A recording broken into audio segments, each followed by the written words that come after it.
अस्सलामु अलैकुम वरहमतुल्लाहि वबरकातुहू। इल्म नहव कोर्स में आपका इस्तक़बाल है। अब तक हमने हुरूफ़ जर के इस्तेमाल के बारे में तफसील से देखा।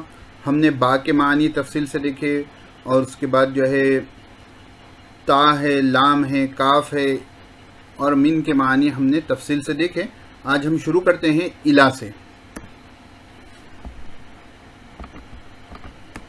तो इला ये इंतहाई गायत के लिए आता है। मिन जो था वो इब्तिदाई गायत के लिए था और इला जो है ये इंतहाई गायत के लिए होता है, यानी किसी काम की इंतहा बताने के लिए। जैसे सिरतु मिनल बसरती इलल कूफती, तो मिन को जो है मिन इब्तिदाई गायत के लिए था और इला इंतहाई गायत के लिए, यानी मैंने सफ़र किया, मैं चला बसरा से कूफा तक। तो स्टार्टिंग पॉइंट बसरा है और एंडिंग पॉइंट क्या है? कूफा है।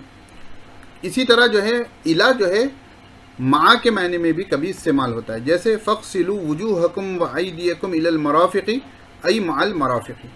ये आयत जो है वज़ू के बारे में जो है वज़ू के फ़राइज़ इस आयत में ज़िक्र किए गए हैं। तो अल्लाह रब्बुल इज़्ज़त ने इरशाद फरमाया कि अपने चेहरों को धो और अपने हाथों को इलल मराफ़िक़ कोहनियों तक धो।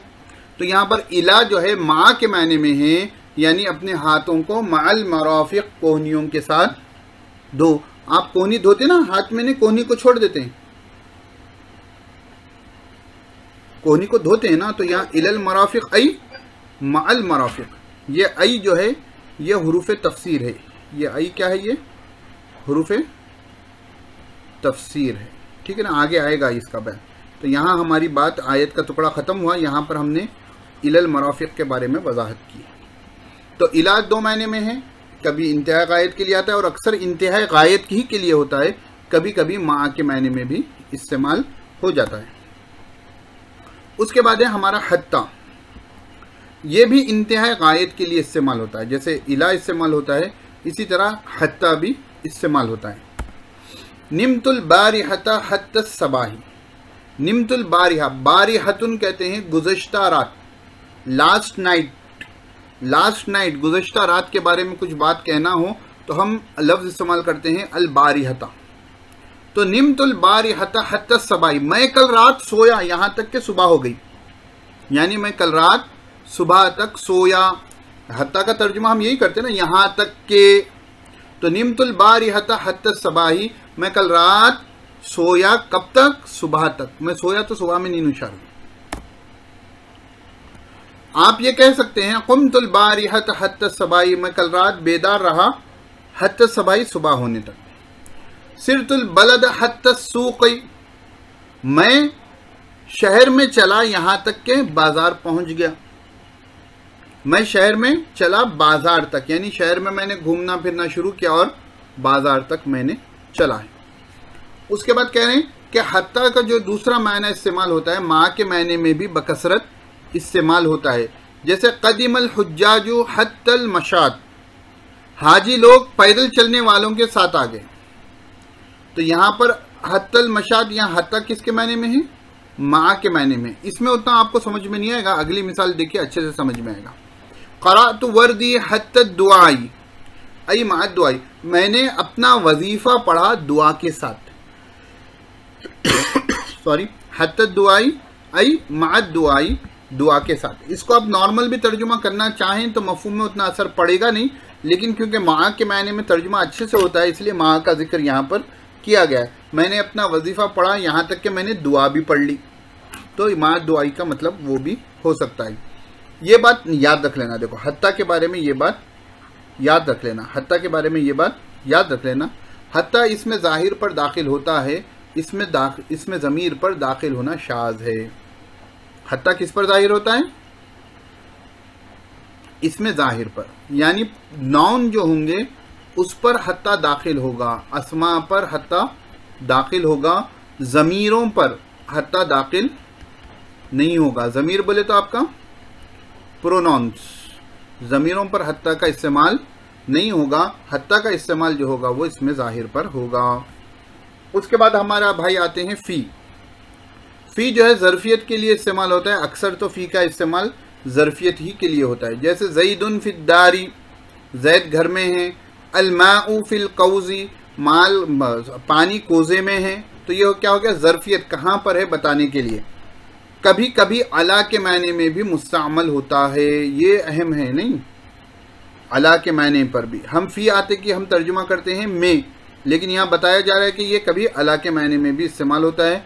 वला उसल्लिबन्नका फ़ी जुज़ूइन नखली आई अला जुज़ूइन नखली, मैं तुमको ज़रूर भी ज़रूर सुली दूंगा खजूर के तने पर। तो यहाँ पर जो है फ़ी जुज़ूइन नखली है, ये फ़ी असल में अला के मायने में, फ़ी असल में किसके मायने में है?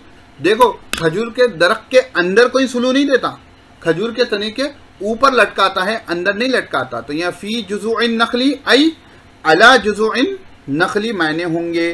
तो फ़ी का इस्तेमाल दो तरीके से हो गया, ज़र्फ़ियत के लिए हो गया और कभी कभी अला के मायने में इस्तेमाल होता है। तो ये जहन में रहना है कि कभी कभी फ़ी का मायना क्या होता है? अला होता है। जब ये आपके जहन में कहीं ना कहीं छुप कर होगा कि ये अला के मायने में भी है, तो कभी ऐसी इबारत पढ़ोगे जहाँ यहाँ तर्जुमा तो हो रहा है पर, लेकिन वर्ड लिखे हुआ है फ़ी, कई को हूँगा मौलाना, ये कन्फ्यूजन नहीं रहता। अरे हमने इल्मे नहव में पढ़ा था कि कभी कभी ये अला के मायने में भी होता है, तो ज़रूर भी ज़रूर यहाँ पर ये अला के मायने में होगा। तर्जुमा सही बैठ रहा है, फिट बैठ रहा है, तो चलो मान लो ये अला के मायने में। उसके बाद है नेक्स्ट वाले हमारे अला भाई, आज हम अला तक की देखेंगे, ठीक है। ये इस्तिअला यानी बुलंदी के लिए आता है, ख्वाह इस्तिअला हकीकी हो या मजाजी। अला का इस्तेमाल क्या होता है? ये बुलंदी बताने के लिए। जैसे ज़ैदुन अला सतह, ज़ैद जो है सतह के ऊपर खड़ा है, या अलैहि दैनुन, ये इंपॉर्टेंट रखो। देखो अला आ गया, लाम हरफ जर अभी नहीं देंगे ना हम लोग। अलैहि दैनुन, उस पर कर्ज है, अलैहि दैनन, उस पर कर्ज है। यानी ये मसलन मैं ये नाम ले लूँ, अला ज़ैदिन दैनुन, तो ज़ैद पर कर्ज है, यानी ज़ैद मक़रूज़ है, वो उसको किसी को कर्ज के पैसे देना है। तो अला अलैहि दैनुन, उस पर कर्ज है, यानी वो कर्ज के बोझ के ऊपर खड़ा हुआ है, उसको दूसरों को उसके ऊपर एक बोझ है, बुलंदी है कर्ज की, जो उसको दूसरों को लौटानी है। तो अलैहि दैनुन, उस पर कर्ज है, ये हकीकतन, ये जो है मजाजन इस्तिअला है। कभी कभी ये बा के मायने में भी आता है। जैसे मररतु अलैहि, मररतु अलैहि, मररतु अलैहि, मैं उसके बाद से गुजरा, यानी मररतु बिही के मायने में। ये मररतु तो हमने बा के साथ बहुत इस्तेमाल किया है ना, नहव में अक्सर मिसालें हरफ जर की इसी के साथ आती। कभी ये फ़ी के मायने में भी आता है, एक सेकेंड, कभी ये फ़ी के मायने में भी आता है। जैसे इन कुंतुम अला सफरिन, इन कुंतुम अला सफरिन आई फ़ी सफरिन, इन कुंतुम अला सफरिन आई फ़ी सफरिन, यानी जब तुम सफ़र में हो, है ना, रोज़ों की फ़र्जियत की आयत में कि अगर तुम सफ़र में हो तो क्या है, उस वक्त तुम पर रोज़े माफ़ हैं, तुम बाद में उन रोज़ों को रख सकते हो। तो ये याद रख लेना कि अला इज़ इक्वल टू फ़ी, फ़ी इज़ इक्वल टू अला। पीछे भी देखे ना कि फ़ी कभी अला के मायने में होता है, अब यहाँ देख लिए अला कभी फ़ी के मायने में रहता है। तो ये बात जहन में रख लेना कि अगर मैं इसको इज़ इक्वल टू के बजाय ऐसा लगा दूँ कि कभी कभी अला जो है फ़ी के मायने में आता है, कभी कभी फ़ी अला के मायने में आता है। तो ये पॉइंट्स आप नोट करके रख लेना, ठीक है। तो यहाँ पर हम आज के सबक को रोकेंगे, तो आप इसको थोड़ा प्रैक्टिस करें।